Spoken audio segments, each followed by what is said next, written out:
What's up, guys? Welcome to this very special episode of the Sat Signal. Today, we are joined by Aussie Bitcoiner Zane Truscott. Now, we had a really cool discussion here. We went into some of the basics to start with about what he is seeing, because part of it every day for Zane is talking to Aussies who are getting into Bitcoin for the first time. And I asked him, what are you hearing most often? What are people's fears? What don't they understand? And it was things like, how do I buy it? How do I secure it? Can I buy it in my self-managed super funds? And so much more. We then talked about inflation. We talked about why you need to get assets that grow faster than about 14%. And if you don't, you're going to be going backwards. We talk about Jeff Booth. We talk about the layer one technologies and so much more on this pod. I think you're really going to enjoy this one. It is very Australian, very grounded, and really exciting. And also why Zane at the end shared a story of why he's moving his focus out of real estate, because that's where he's from. He talks about a development site that him and his wife bought in Palm Beach on the Gold Coast, and he compares it dollar for dollar, the development site in Palm Beach versus Bitcoin, and you will be shocked by what he tells us. So tune into that. With that said, guys, make sure you like, subscribe, and we'll see you on the other side. What's up, guys? Welcome to this special episode of the Sat Signal. Today, we are joined by Aussie Zane Truscott. Mate, welcome to the show. How you doing? So good to be here, Adam. I've been following your journey, and I find it quite inspirational, and it's great to be having a chat to you about Bitcoin today, mate. Mate, I love having Aussies on the show because I think we have a kind of unique approach to Bitcoin, but we also come from a unique context. Australia's quite different to many countries in the world in the way we invest, our level of wealth, the way we think about things.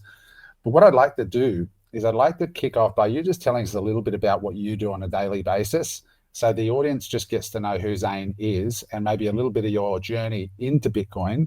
And then I want to talk about, the common challenges and misconceptions that you see the everyday Aussie has with this asset class, because I know you talk to people every single day via your YouTube channel. So let's start with, who is Zane? Like, what do you do day to day, and how did you arrive at Bitcoin? Yeah, so I've always been into property. So I grew up in a very much entrepreneurial wealth creation kind of a landscape mindset environment, whatever you want to call it. So I've always been very inquisitive about ways to, get ahead, create wealth. And of course, being an Aussie, we tend to lean towards real estate I guess we kind of consider it the apex property, the great Australian dream. And then we understand that investing in property is a great way to build wealth historically in Australia. And so, I've always leaned into that and done that. And, in 2013, I heard about this Bitcoin thing. And I guess like most Bitcoiners, when we first hear about it, we kind of dismiss it. I was very much immersed in my business at the time. We had an education company, not dissimilar to your old company, actually, where we used to run seminars all around the country. And we were predominantly sharing the message of self-care and self-education.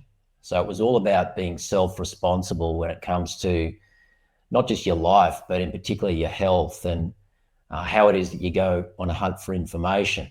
And so we really spent about the best part of 16 years doing that. And then COVID came along, and we kind of got to a point, and my wife and I were sort of starting to think about ways to perhaps exit that business, because we've been doing it for so long, and we'd raised 3 kids, and we were like, a lot of travel, a lot of capital investment to keep that business going, and of course we couldn't travel. And so we used that as a time to really reset, rethink about where we wanted to go. And it was really during that time that I took a deep dive into Bitcoin. I'd already started investing in Bitcoin in 2018. I read the Bitcoin Standard in 2017. I subscribed to a publication out of Melbourne by a company, I think at the time it was called Fat Tail Media. They may still even exist, but there was a gentleman by the name of Sam Volkering. And he was one of the early writers in this space, in the Australian, landscape. And it wasn't just about Bitcoin, it was about other cryptos. But so in 2018, I took that precarious first step, which was to actually buy my first bag of Satoshis of Bitcoin. And I remember I was sweating bullets, mate. I was just like, shit, what have I done? And even though I'd read the Bitcoin Standard and I'd, read some publications and some other material, I still didn't really understand it. But I knew enough to know that this was something that was important. I knew that I felt that we were transitioning, post GFC. We got caught up with some real estate deals that went bad that we'd bought just prior to the GFC. And then, of course, we ended up selling real estate quite some years later for a loss because it just took so many years to recover. And so with all of that, I just started really diving down the rabbit hole. And then 2020 came along and I just really went to a deeper level. And it's really over the past 5 years that I've pretty much spent 2 hours a day, I would say, just studying Bitcoin. I've become very much immersed in what Bitcoin represents, the problems that it solves. And just earlier this year, I started to share what I know on a YouTube channel, and I had no idea that it would actually go anywhere. It was kind of just me sitting in my car, just sharing my thoughts on a camera on my iPhone with my little dog sitting next to me. And a couple of videos just sort of took off, and I kind of realized at that time that people had a need for this sort of education. And I think when you're in the rabbit hole, Adam, and you might find this yourself, you don't kind of realize, you become a little insulated at times from how little most people know, how little the outside world actually knows about this asset. And so I felt like I was sharing really base level stuff, but people were really responding. And so I just kept doing it. And then that led me to a lot of people were saying, how do we connect with you? So I started offering consultations, and now it's just gotten a little bit out of hand because I just people just keep booking these consultations with me. But what's fascinating about it is I'm really getting to learn a lot as to what people's mindset is. And I would say 95% of the people that I've spoken to are Aussies, typically, I'd say in their mid to late 40s and above. They can see some of the threats that are out there right now as in terms of, to their retirement savings potentially and superannuation. So, yeah, it's interesting. I'm at a point now where I'm really enjoying the process. It's kind of exhausting because I'm just sort of doing it on my own at the moment, but I'm just enjoying the process of connecting with other Aussies and learning about, I guess, their level of interest in Bitcoin and the part that they see that it can play in their financial future and their retirement.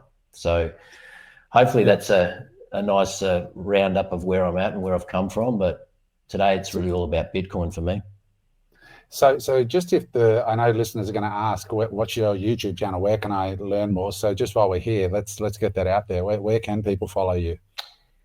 It's just my name, Zane, at Zane Truscott on YouTube. That's probably where people are finding. Yep, at Zane Truscott, or I've got a website, zanetruscott.com.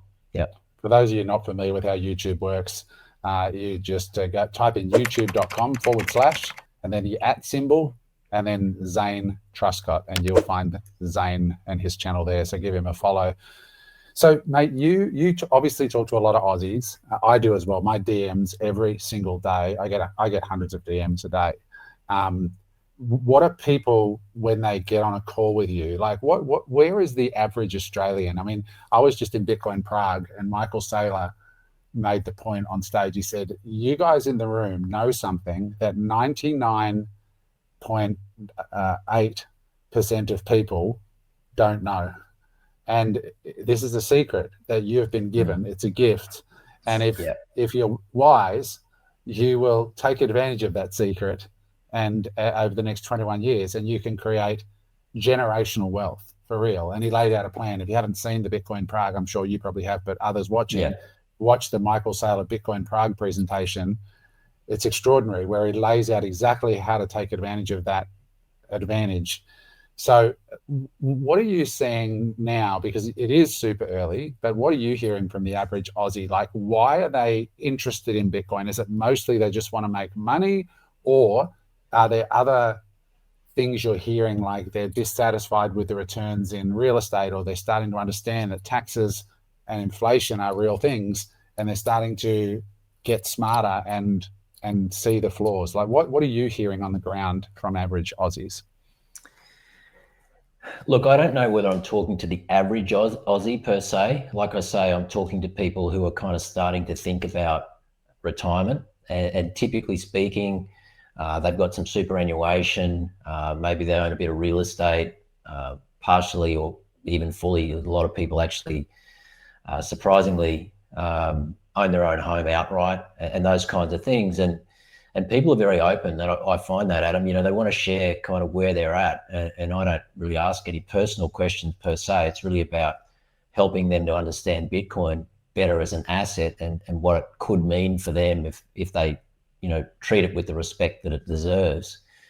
But for the most part, people, they're thinking about retirement, and I sense that people can see that things don't look great at the moment. The walls are maybe closing in a little. They can see that there's this increasing narrative, or this motion by the powers that be, to kind of centralize everything, and to maybe steal people's wealth, attack people's wealth, go after the very thing that people were told to do 40 years ago when they brought in, in Australia, superannuation, which was basically, look, guys, we can't guarantee that we're going to be able to fund you in retirement. And so what we're going to do is bring in this thing called superannuation, and you're going to allocate to it over the course of your career, and then you'll be able to fund your own retirement. And so people have been diligently doing that for many, many years. The problem is most people don't pay attention to it until it's too late. And they don't realize that in an inflationary environment that we're in, and you and I both know, it's not just CPI inflation, it's not just consumer price index, the price of eggs going up 50 cents in a year, it's the rate of monetary expansion. That's what creates true inflation.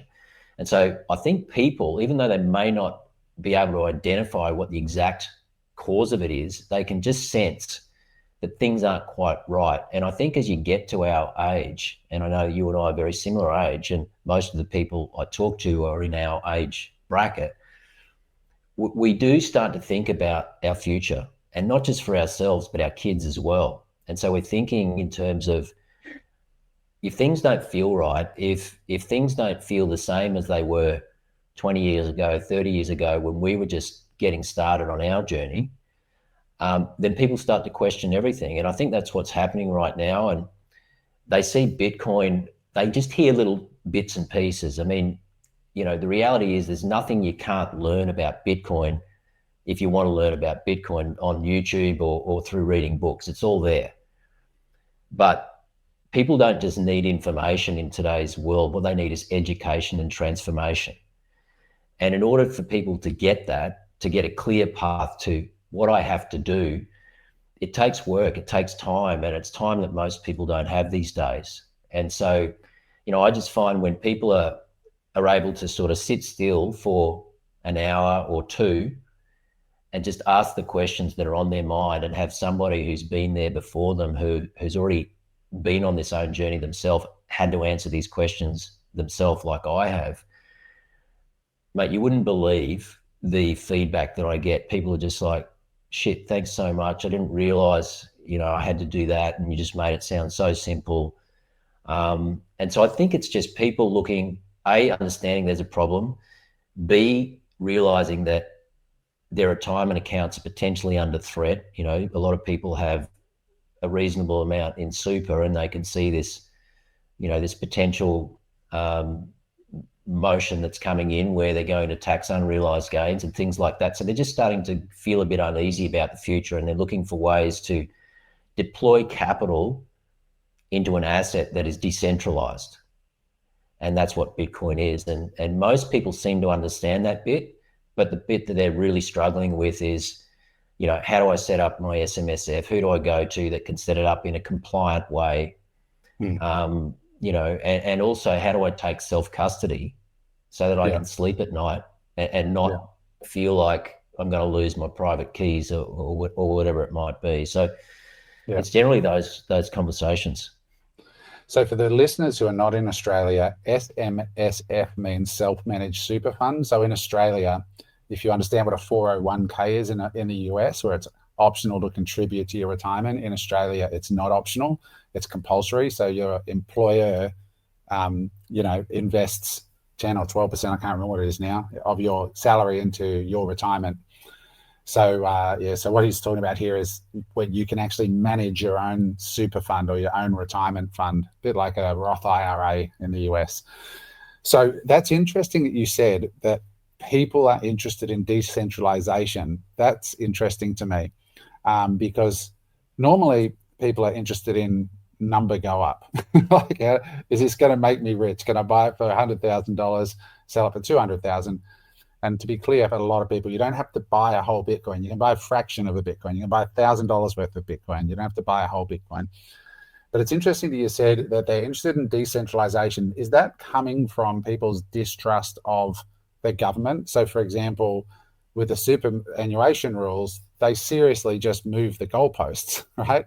And this is what I've been so vocal about, saying it's complete rort and it's wrong, because these are responsible Australians who basically went to a low time preference, said, look, we'll sacrifice today, we'll put that money into our future, take less today, take the tax breaks so that we can take care of ourselves in the future and not be a burden on the system. And now the government's sort of selling it to the masses, going, don't worry, it only affects, those people with $3 million. That's only 0.845% or whatever it is, but it's actually 80,000 retirees in Australia, real human beings who sacrificed and worked hard and did the right thing and followed the rules. So it's profoundly wrong. And I don't care if it's 0.1%. It's not a question of right or left. It's a question of right or wrong. Is it right or wrong? It's wrong. So is that what you're seeing? Like, are people approaching this time going, I don't trust the government now. I don't, maybe after COVID, they don't trust the government. They don't trust the government to move the goalposts. I mean, I think government trust is taking a beating right now, but is that what's driving it? This 100%. centralization? Yeah, 100%. And of course, like we know in Bitcoin, people typically come here for the number go up in the beginning, but I believe people stay in Bitcoin for its decentralization and the fact that it's the first opportunity in history that we have as individuals to be completely financially autonomous with a bearer asset that we can take anywhere without any permission, without any counterparty risk, if you do it right. But that's the operative statement, if you do it right. And unfortunately, most people who come to Bitcoin, who come only for the number go up, they're getting exposure to Bitcoin. They're either leaving it on an exchange, which is probably 90% of the people that I talk with, that they've made their first foray into Bitcoin. They've dabbled, they've dipped their toe in the water, and now they can see all of these other things going on that are making them realize, well, okay, Bitcoin's been the best performing asset over the past decade, and we've missed out on that, but we've got 10 years to retirement, 15 years to retirement, whatever it might be. And so now we're gonna take this seriously. And that's kind of where I would say 90% of the people are. They've had a little dabble, they've seen the number go up, okay, but now they're realizing, well, hang on, what if I actually took this seriously?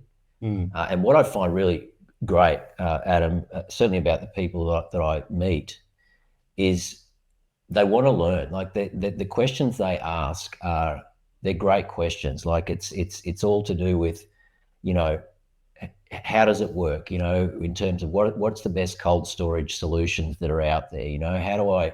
What is meant by a private key? How is that generated?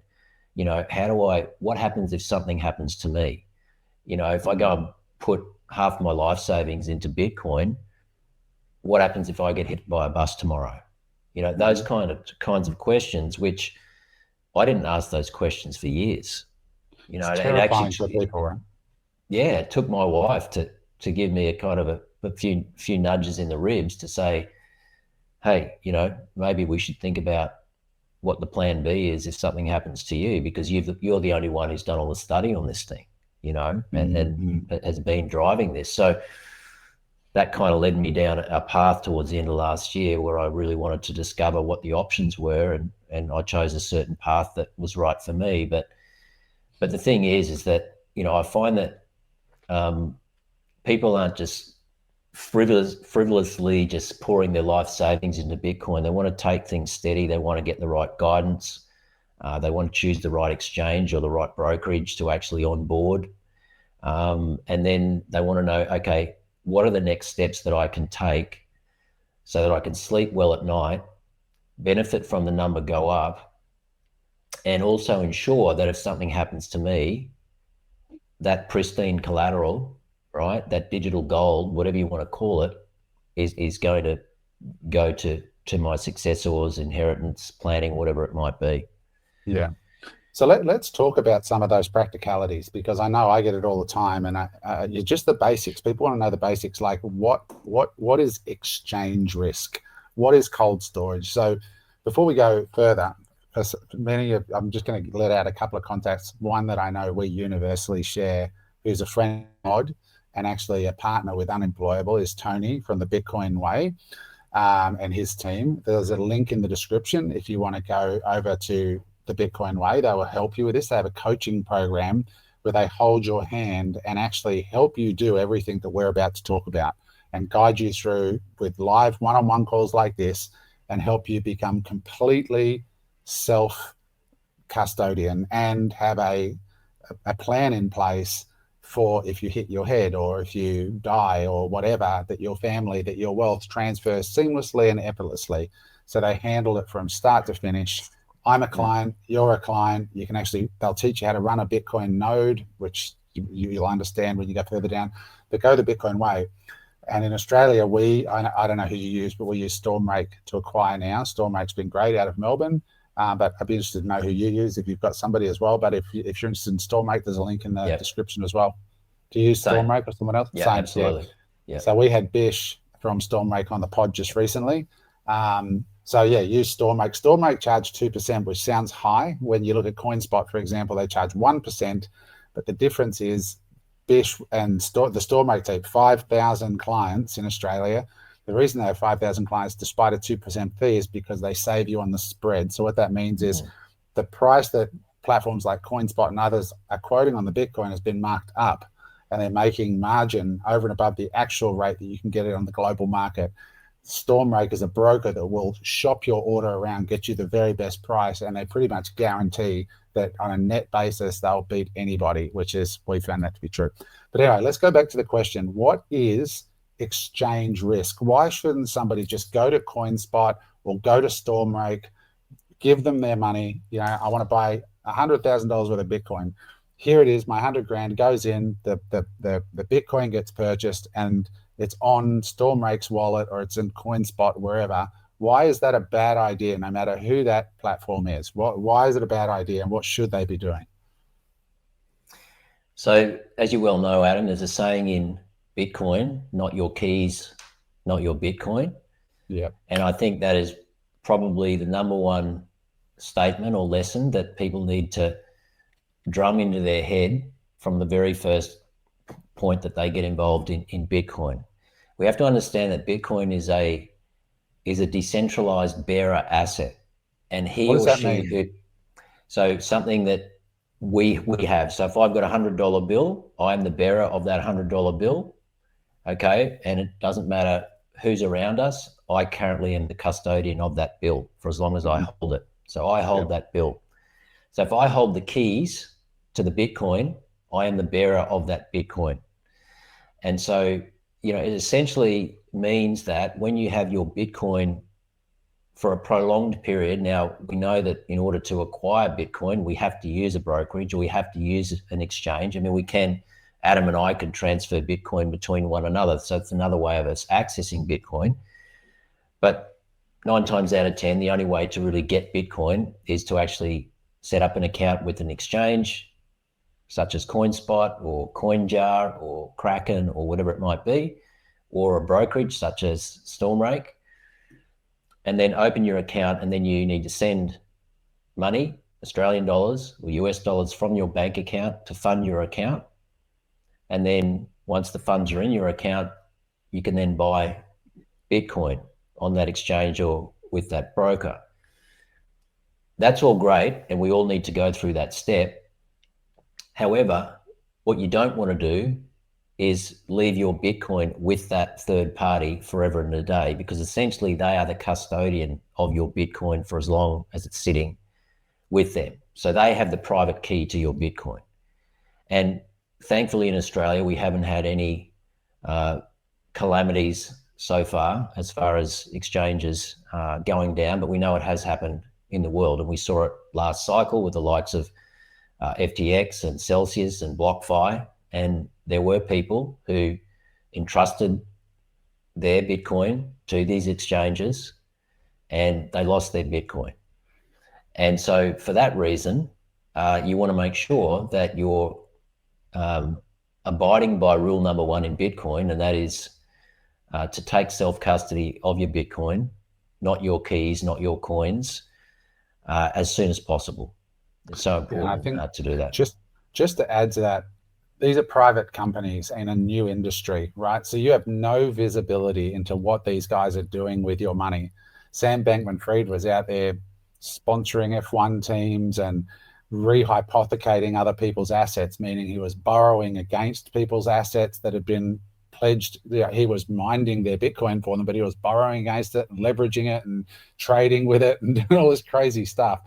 It's not like the Fiat system, which is National Australia Bank and Commonwealth Bank. These are highly regulated, multi-billion-dollar organizations with massive tenure in oversight and so on. They're all a bunch of crooks, but they're rich crooks. They're like deposits are insured up to deposits are insured with the banks up to a certain level. I think it's 250k in Australia, is it not?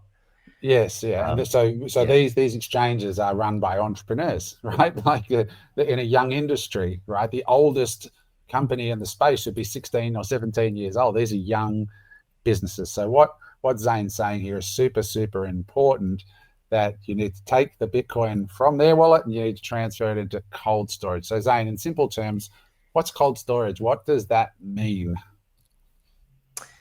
So when it comes to securing your Bitcoin, they're essentially, other than leaving it on an exchange, which we know is not secure for the long term, there's essentially two options. So you can either have a hot wallet, what's known as a hot wallet, which is an app essentially that you would download on your desktop or on your iPhone or Android. And that is probably the next step away from leaving your Bitcoin on an exchange. The next best way to secure your Bitcoin would be to download a hot wallet, such as, say, Aqua, a Bitcoin-only wallet. It's called Aqua. Proton Wallet's another good one, Proton Bitcoin Wallet. And so the thing to realize, though, is that the private key that secures your Bitcoin is generated online whenever you use a hot wallet, or otherwise known as a software wallet. And so it's not the ultimate way to generate your private key online. The next best way to do it is to get yourself a hardware device, and notice a cold storage device that is air-gapped, in other words, not connected to the internet, typically works via QR code, Bitcoin only. And when you have a Bitcoin only device, you basically minimize, the surface area of potential malware or, attack vectors, hacks, all of those kinds of things. Because one of the issues with some of these other devices out there is that they support umpteen cryptos. And so when you have your precious Bitcoin stored and secured by a device that is also securing or supporting multiple other blockchains and cryptos, you just increase the risk of potential hacks, which could have implications for your Bitcoin in the future. And so for that reason, you want a Bitcoin only wallet, and then you want one that's open source. In other words, the code is completely verifiable on chain, and there's nothing sitting in the middle of that. So, yeah. So, my my understanding, there's only a handful of cold storage devices on the market that actually fit that bill. I'm only aware of 3 or 4 of them, to be honest. But they're readily available, and it's really important when it comes to cold storage that you look out for those devices that have those 3 features: air-gapped, open source, Bitcoin only. Yeah. We won't go. Sorry, Adam, and just to add to that, sorry, I meant to you asked the question about what makes them more secure. When you set the device up, your private key that secures your Bitcoin is generated offline rather than online. Okay, and that's what makes it more secure. This is why cold storage hardware devices are generally regarded as more secure than just downloading an app on your phone and having all of your multi-generational wealth stored there. Now, it's not to say that we shouldn't use an app, if we want to transact in Bitcoin, have a small amount of Bitcoin that's not life-altering if something was to happen. But our main stack, we want to have that well secured in cold storage with the right setup. Yeah, once you've gone through the process, it's a lot clearer. But what you're essentially saying is, don't leave.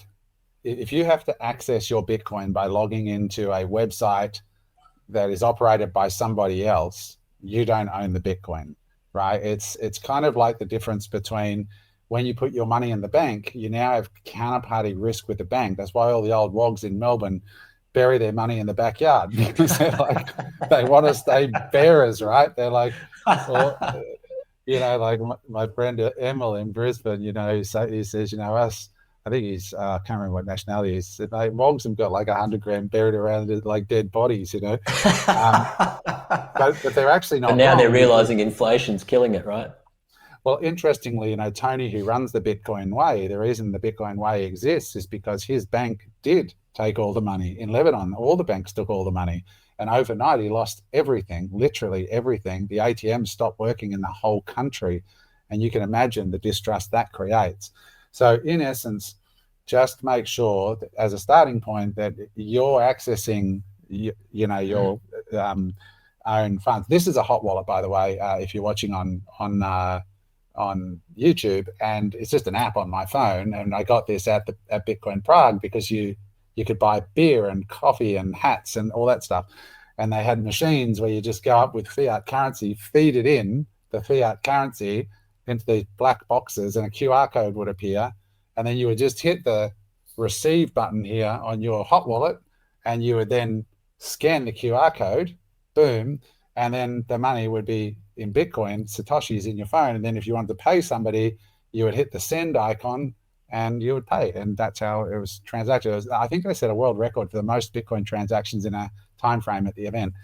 So security is a whole journey, which we could speak a whole podcast about, but just understand that you are acquiring a bearer asset, which has huge advantages. Like right now in Australia, we're seeing, I'm getting, Zane, and I'm sure you're getting, so many people are just going, I'm exiting because taxes are going up. People are either exiting the state or the country. Many Victorians are migrating to Queensland because of land tax. They're just going, this is ridiculous. They know that Victorian state government's got a massive debt problem, and so they're getting taxed to death. And it gets to a certain point where people go, I want to relocate. And the beautiful thing about Bitcoin is they can't get your Bitcoin, because it's a bearer asset and it's in your head, the seed phrase, or it's on steel plates that you own. If you secure correctly, you can just leave and go wherever you want. They can't control you through the banking rails, and they know, if you don't pay your taxes, they take it out of your bank account, or they stop your bank account. They don't like what you're saying online, as we saw in Canada. They cut off your money, right, until you comply with what they want. It's very interesting. All right, so let's talk about the next one, which was superannuation. A lot of people, a lot of Aussies are like, can you buy Bitcoin in your superannuation? Can you buy it directly, or do you have to buy it indirectly through a exchange traded fund, or what's called an ETF? What conversations are you having with Aussies around buying Bitcoin in your superannuation? Well, I'm having lots of conversations Adam, because people are realising that their super is performing at around about 8% stored in either an industry super fund or in a managed fund. I mean, we've seen ASFA, the Australian Superannuation Fund Association, puts out figures every year, and as of June 30, 2024, the 10-year return for superannuation funds in Australia has averaged 8%. And so the thing is that people realise that it's not enough to keep up with what we refer to as the hurdle rate, which is the rate of monetary expansion, which, when you take into account that plus consumer price index inflation, it's more like 13 to 15%. And so if your money is not beating that hurdle rate, of that 13 to 15%, then essentially it's kind of like being out at sea in a boat or a dinghy with a hole in the bottom, and your entire financial future is slowly sinking to the bottom.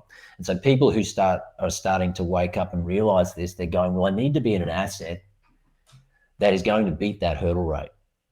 And so they're saying, well, given that superannuation is kind of out of sight, out of mind for the next 10 years, 15 years, 20 years, depending on the age, they're going, well, this is kind of a low-hanging fruit opportunity to secure a meaningful amount of Bitcoin in my retirement account, in my superannuation, and a form of forced savings that they know they can't touch for many years to come, that can get exposure to this asset. But then they're also saying, well, but if I can also take self-custody of that asset, then that's an even greater layer of, autonomy, for want of a better term, that they're going to have inside their super fund.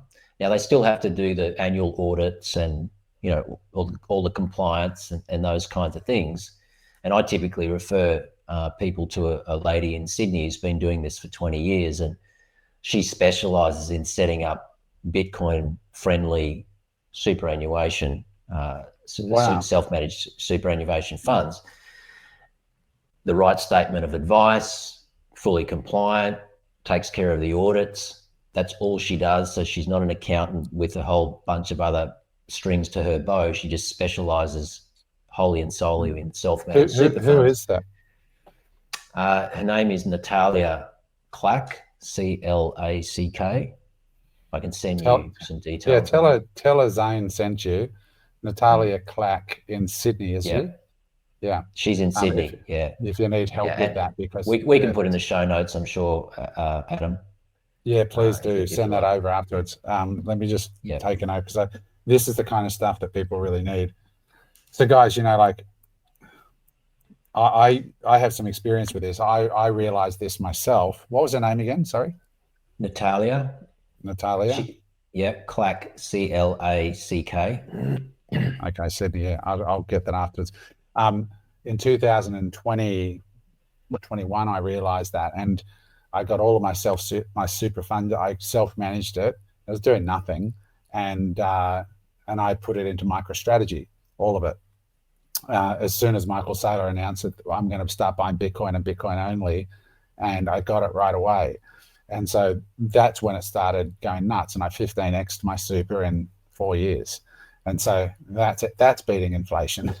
But what Zane said before was so important, that you heard that the Reserve Bank and all that try to tell us that, their target rate for inflation is 2 to 3%.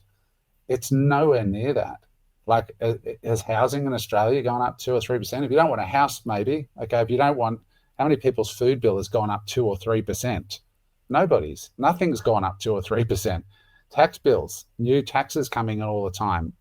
I always go about the Gold Coast one just recently. It's just an example of how stupid it is, and why property is such a diminishing appeal. Is they brought in a view tax. If you're over level 4, now you get extra. Your rates notice went up by 50%, I believe it is. If you're over level 4 on the Gold Coast, like, it's absurd. Thanks, Tom Tate. Yeah. And what are you going to do? Like, if you own that asset, there's nothing you can do. It's not like Bitcoin where you No. can say, I don't like these rules, I'm out. You either shut up and put up, or you sell up.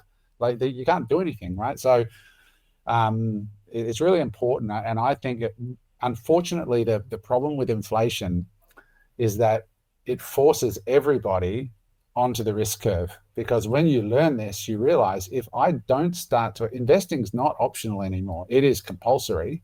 And if you and the quicker you understand what Zane said, and you say, what's my hurdle rate, 8% isn't going to get it done. You're actually going to go backwards at 8%. So what's outperforming that? Maybe leveraged real estate is, but Bitcoin is the global champion. It's nothing has beat Bitcoin, in 16, 17 years. Gold beat it 1 year. That's it, in the last 16, 17 years. So you're seeing Aussies more allocating, and with their self-managed super, are they buying Bitcoin directly and cold storing it, or like are they doing other things?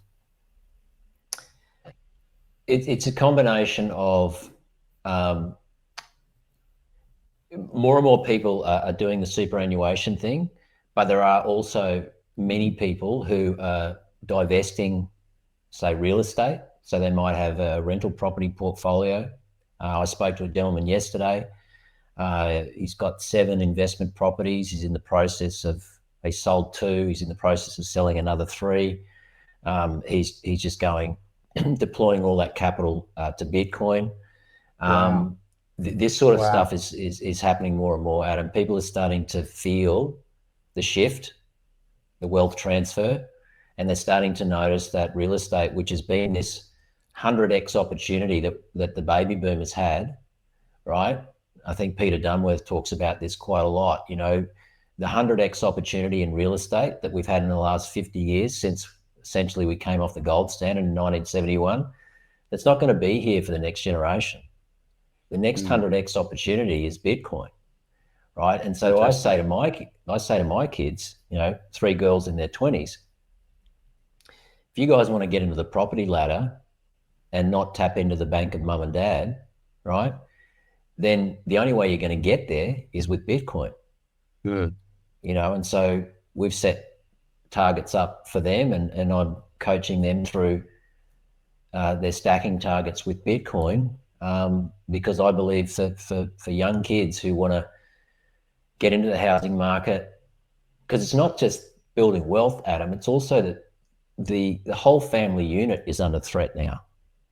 Because if you can't lay your roots down as a young person, fresh out of school, out of university, starting a career, right, and you can't lay your roots down and have, a safe, secure place to call home, how on earth are you going to raise a family?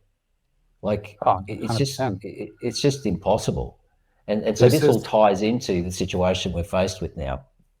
This monetary inflation lie that has been sold to us has caused untold damage to Australian life. In the book, The Tao of Bitcoin, he said, we've turned our houses into hotels, our cars into taxis, and our bodies into porn. Yeah. That's So actually true. a sad indictment on modern life in the West.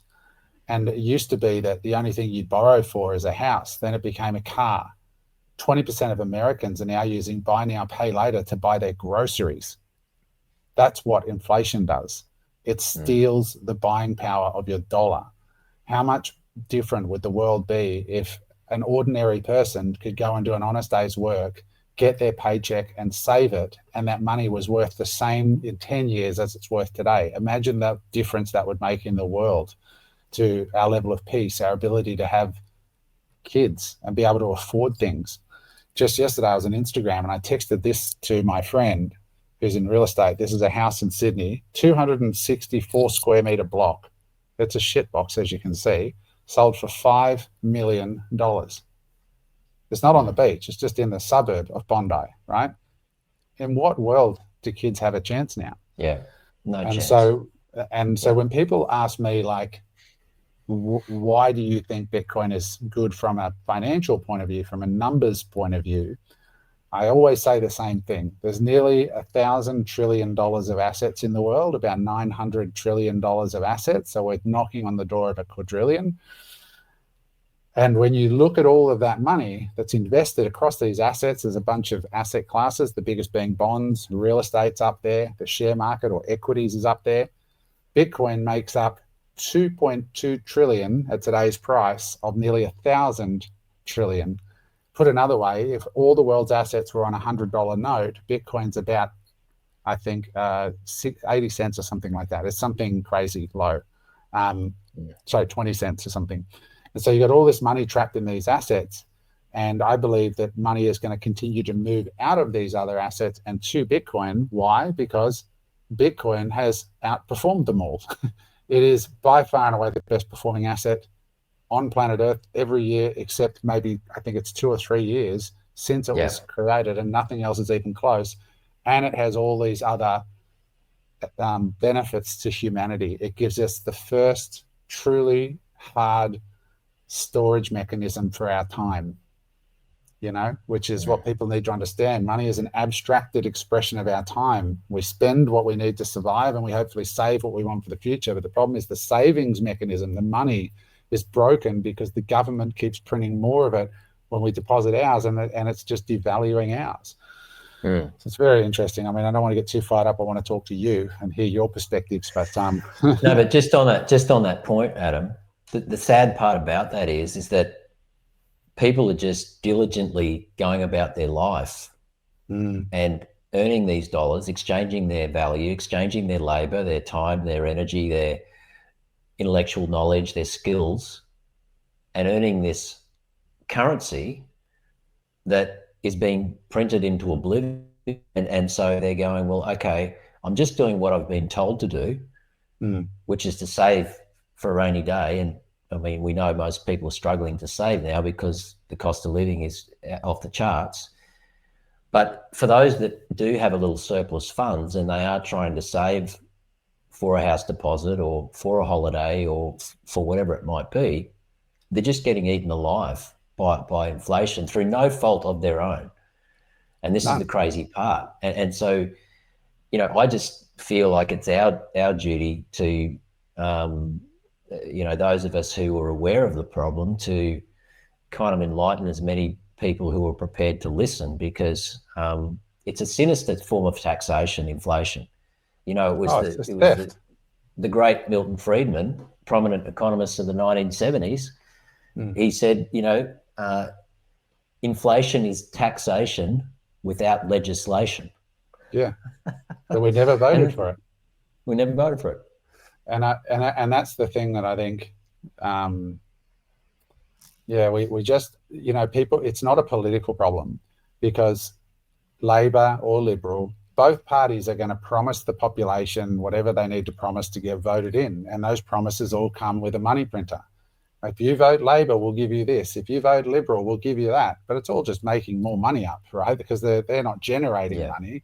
They're just printing it. So the only actual solution is not, there will never be a government in Australia or any Western country, I don't think, where they're going to be voted in based on austerity and cutting off money printing.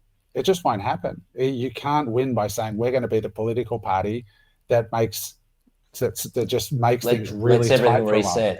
Lets everything reset. They're never going to win. It's going to have to burn down. And so that's why with Bitcoin, it's your escape route. As Lawrence Lepard said, it's your way to get out of the burning theater that doesn't need political permission. And that's sadly where it is. I get asked all the time, why did you just leave Australia? I can't fix it. I can't. I don't like it. I can't fix it, but I have options. I've got a T-shirt that I picked up at Prague, and it said, "They build the cage, but you hold the key." And I found that to be true. It's sad and it's heartbreaking. This week in the OECD report, Australia has now reached the second most taxed country in the OECD and is quickly on track to become the most taxed country in the OECD, which is, not a title I think we should be overly proud of. Be proud of, no. So talk about CBDC. You mentioned that in the pre-roll when we were chatting before you went live. Because a lot of people might see this and go, okay, governments are bringing out cryptocurrency. That sounds safer. Like let's convert our fiat dollars into the government's version of Bitcoin. Why might that not be a good idea? Well, because it's centralized as opposed to Bitcoin being decentralized, and so essentially if you're being asked to download an app on your phone that is pegged to the central bank, the Reserve Bank, the European Bank, whatever bank, depending on the jurisdiction you're in, to a full surveillance money system. And you might say, well, what's the big deal? I'm a good citizen. I do everything I'm meant to do. I don't break the law. I pay all my taxes. But imagine a world where all of a sudden your digital identity is completely tied to your financial world. Carbon credits, right? Impact spending habits. Maybe you traveled too far this month, and so next month they can potentially wind down how far you travel. So once you enter that central bank digital currency world, it just gives the central authorities the opportunity to really ramp up their level of surveillance against you. And so it's your digital ID, it's carbon credits, it's credit scores. If you've got a speeding fine, that could be a mark on your account. All of these kinds of things. And think about COVID. Like these teachers and police officers who lost their jobs if they didn't take the jab, right? What an easy the GoFundMe pages in Canada, the truckers. Yeah, with the truckers, when the truckers peacefully protested, as we should do in a democratic society, and the government closed the banks to them until they moved their trucks. So they weaponized the currency. And so, and it's the old saying, you don't value your freedoms until they're taken, and you might find yourself on the wrong side of it. Like, this is why I've been so vocal also about this hate speech rule that Australia's Labor government are trying to bring in, saying we are bringing in this hate speech rule. If you say something that we deem to be hateful, don't worry, we're only going to get the extreme right crazies, right? It's only those horrible racists, but it gives the Australian government the power to say to all the platforms that matter, like Meta, Instagram, Facebook, if somebody posts something that they deem is not true or is hateful, they can then begin fining at a huge level the platform if they don't take it down the minute they get notice from the Australian government. In other words, the Australian government, who have politicians have proven to be some pretty nasty people, are the arbiters of what's true. And after what we went through with COVID, I'm shocked anybody would be supportive and dumb enough to say, I agree with that.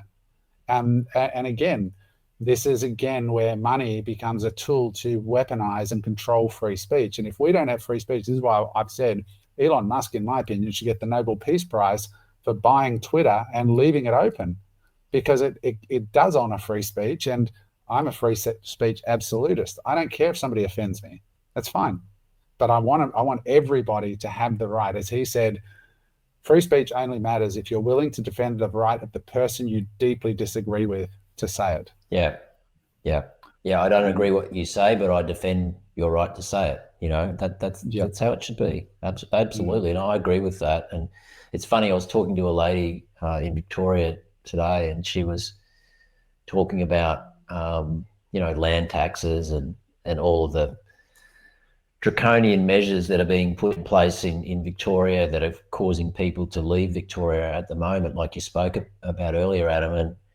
And she raised this thing of this phenomenon of Stockholm syndrome, where people, even though, they're empathetic to those who have done them harm in the past. I think that's kind of the definition of what Stockholm syndrome is all about. But she's basically referring to most of the people she knows in her circle who, just refuse to believe that no matter what, the system wants to do any harm to them. So, and this is even after everything that happened in 2020, 21, 22. I mean, how short are people's memories? It's mind blowing to me.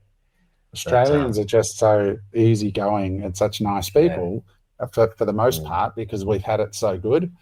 But I've been traveling, as you know, a lot in the last 6 months. I've been all over the world, and Australia is probably one of the most complacent, asleep nations in the world right now. And it's not because they're content anymore, because there's a lot of discontent in Australia at the moment as well, and I think they're slowly waking up.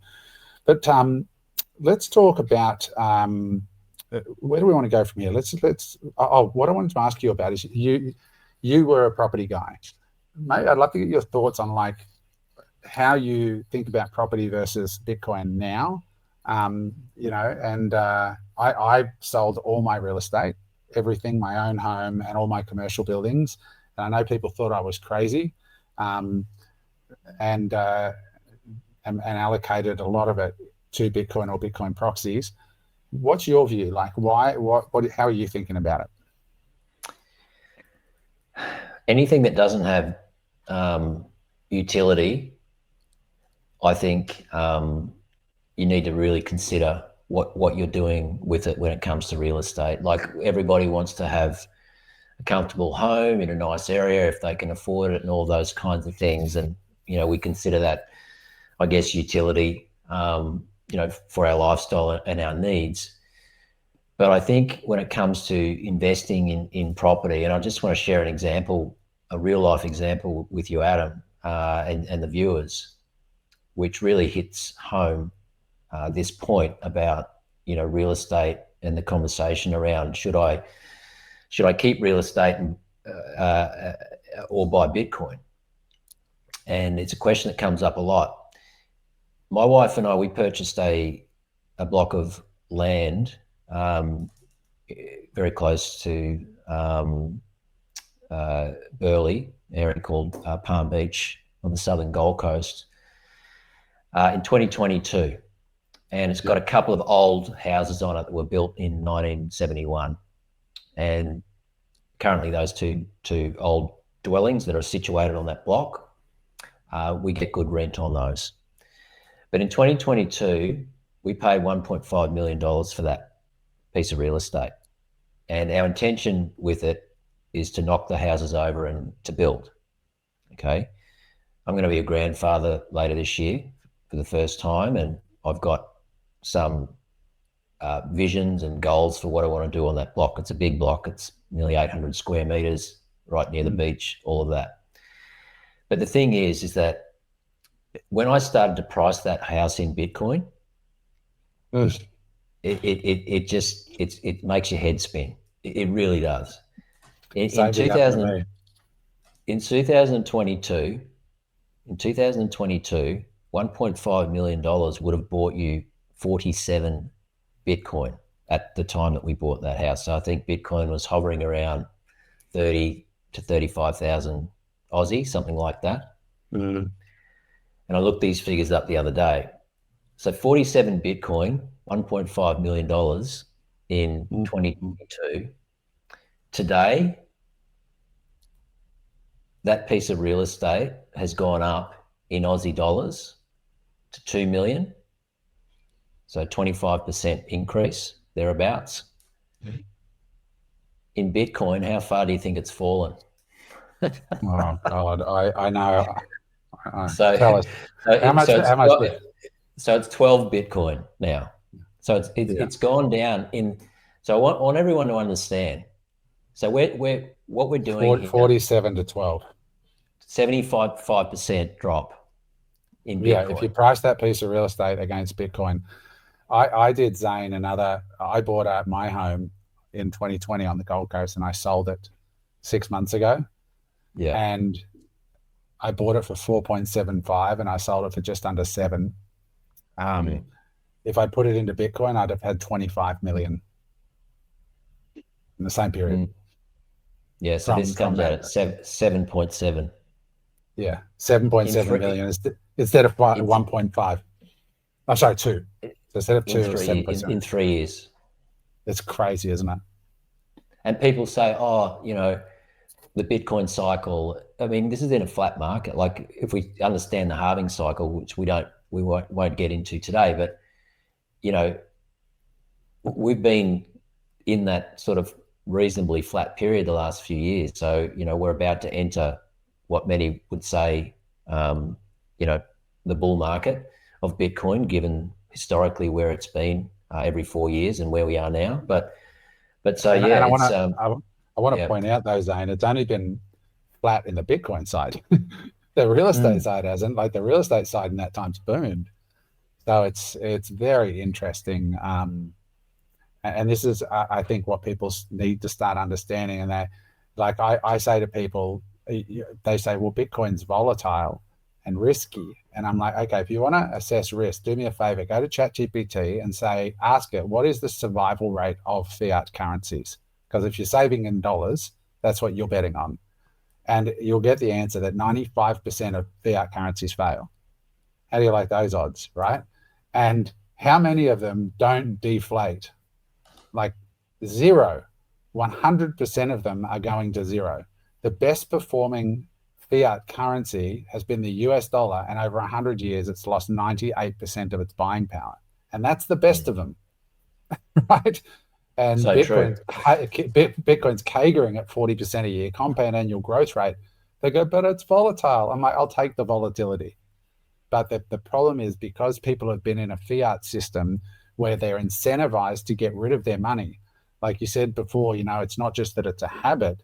The system, this is why Keynesian economics was sold to politicians, because he said, if you bring inflation in, it does a few things. One, it incentivizes people to get rid of the money and spend it in the economy. And secondly, it enables you to inflate your money supply and create cash, right? So the average punter is incentivized. They realize, well, it's no good holding this money. I'll buy the jet ski because it's only going to be more expensive next year, right? So buy now because it's going to be more expensive later. And so when you come out of that system, it just is really difficult for people to start pricing things in a hard asset.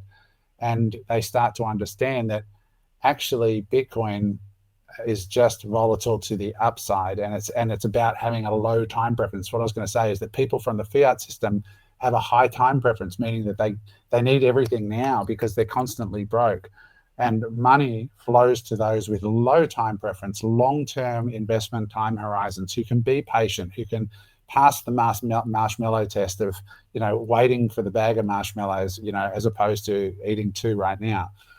It's all very interesting. But guys, if you're listening to this, I think I speak for both Zane and myself when I say we have both been on the journey for a similar amount of time, 2017, 2018. And I'm at Bitcoin Prague in 2025. 7-8 years after I started, and I'm still learning some of the most basic things that I go, oh my God, I didn't get that until now. It took 7 years for my dial-up internet brain to actually get that. I look at people like Michael Saylor and Jack Mullers, and I'm like, these guys are on high-speed, super bandwidth. I'm like this dumb bastard that's only just starting to properly understand self-sovereignty and multi-sig wallets. And, so don't put pressure on yourself, but do put in the time, because this is important. And I really do believe that there is a genuine opportunity through this technology to change the course of your family's future. But you have to act. Like Saylor said, there's 2 types of people. There's people who talk a lot about Bitcoin, but the people who really understand it buy it. And that's it. Zane, what else have you got any last thoughts you wanted to share with the people before we wind this one up? Yeah, I just wanted to kind of touch on that point there for a moment, Adam. Like, in terms of the understanding of Bitcoin and what it is, I really like what Jeff Booth says, and I know you're a big fan of Jeff Booth. And he refers to Bitcoin as the world's first global free market. Mm-hmm. And I think when you start to think of Bitcoin actually as a market, like as a protocol, and as something that's totally repricing the entire financial system, everything starts to shift. And so I just encourage people, and this is, I think, one of the paradigm shifts that we need to go through, because I'm still going through it myself. When I hear someone like Jeff Booth, who gets asked the question, so Jeff, in your opinion, what is the true inherent value of Bitcoin today? One whole Bitcoin. And when he's coming and talking about Bitcoin from the perspective of it being the world's first truly global free market, he says, well, the value of Bitcoin today is $43 million. And you nearly fall off your chair and you go, well, how do you get to that? And he says, well, if there's 900 trillion in addressable assets globally, and I know you alluded to 1,000 trillion, but let's just call it 900 trillion, and you divide that by 21 million, if Bitcoin is the world's, which is the amount of hard cap that Bitcoin is, you get 43 million. And essentially, so what he's saying in all of this, and there's more to this conversation than we can finish off with here, but he's essentially saying that all of the value in assets globally is going to be repriced in this new value system called Bitcoin. And it's such a difficult thing to get your head around. But the more I listen to people like him, the more I begin to realize that the world is going to look for a safe haven, even though Bitcoin wouldn't be considered a safe haven when priced in fiat dollars because of its volatility. When you're able to zoom out and you're able to think of it as a free market system that is decentralized, that nobody can corrupt, that nobody can change, that is repricing everything else on the other side, it's interesting because you start to realize, well, maybe he's right in all of this. And so it kind of begs the question, well, what could this mean, to our financial futures if we start allocating to Bitcoin in a meaningful way? For those of you who want to follow Jeff, you can Google him. He's got heaps of stuff on YouTube. His book is called The Price of Tomorrow. Jack Mallers talks about a lot of the similar sort of concepts as well. He gave a great speech at Bitcoin Prague about how the young people have been just absolutely destroyed because their tomorrows were stolen through this fiat Ponzi scheme. So, it is very, very interesting and it will be challenging. But the good thing about Bitcoin is that you'll find yourself getting smarter the more that you listen to these people. When I went to Prague, one of the British speakers who's actually coming on the pod shortly, he put up some of the greatest people in history, the greatest musicians and artists. He says, what do you notice about all these people up here? And he said, they've all got massive foreheads. And then he put up Michael Saylor and all these others. He said, see, massive forehead, oversized brains. That's funny. And I wouldn't put myself in that category, but I got the massive teeth. I don't know what that's about. But I find myself like you should always want to be the dumbest guy in the room. And when you go to a Bitcoin meetup, I am yet to be the smartest by a long way. And I'm talking any Bitcoin meetup I go to, I just sit there and listen because there's some really bright people. And that's a really good sign that you're investing in a good spot, in my opinion, right? Like if you're looking for growth. So I think it's one of those times. And the other thing that Jeff says that I found really interesting, Zane, I heard him say it the other day. He said, what people need to understand when it comes to thinking about timing. A lot of people go, I missed the boat, and they have this pricing bias against Bitcoin because they look at it's $100,000 or 110 or whatever it is today. And he said, the protocol war has only just been won now by Bitcoin. It's now got the governmental stamp of approvals, nation states, corporate treasuries, all these things have just now validated Bitcoin is the winner of the protocol wars. What that means is that the internet took 15 to 17 years or something before they settled on www. So http:// that's the protocol that runs the internet.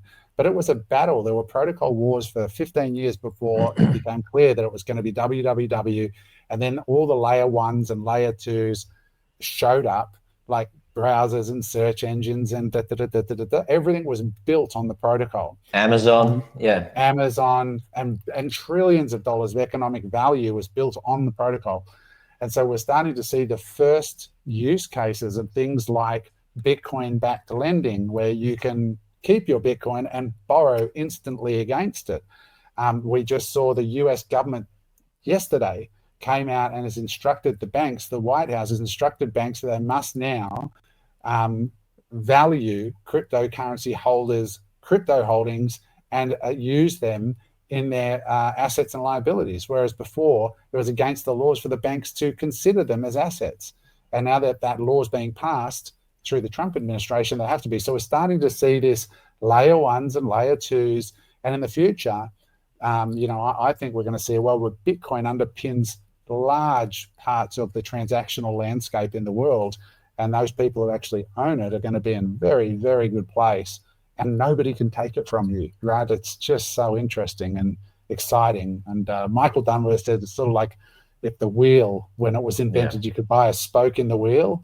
And for every bit of revenue that was generated, you got a piece as one of those. Yeah.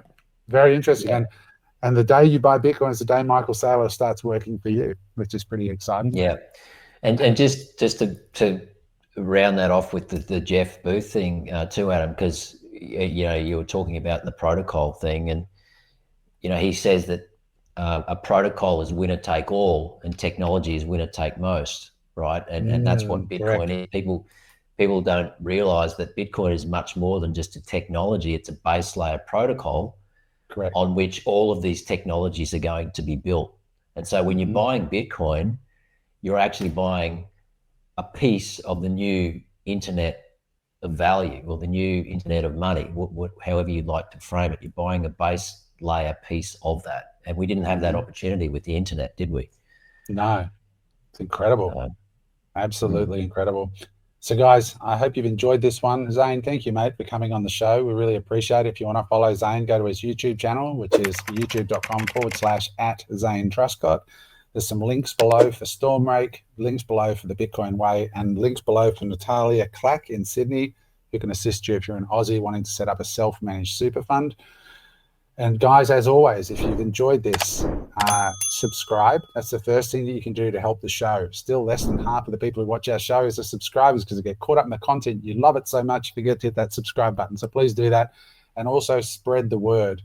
And if you know any awesome Bitcoiners like Zane that we should be talking to, please connect me. I would love to be connected. You can hit me up on Instagram, give me a little bit of background. And the reason I do this show is purely to shine a light on this incredible technology and what it can do for people's lives in so many ways. So with that said, Zane, you're a legend. Thanks for coming, mate. Appreciate you. Really appreciate the invitation, Adam. Thanks so much.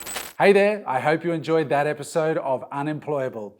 If you'd like to watch another episode, just click there.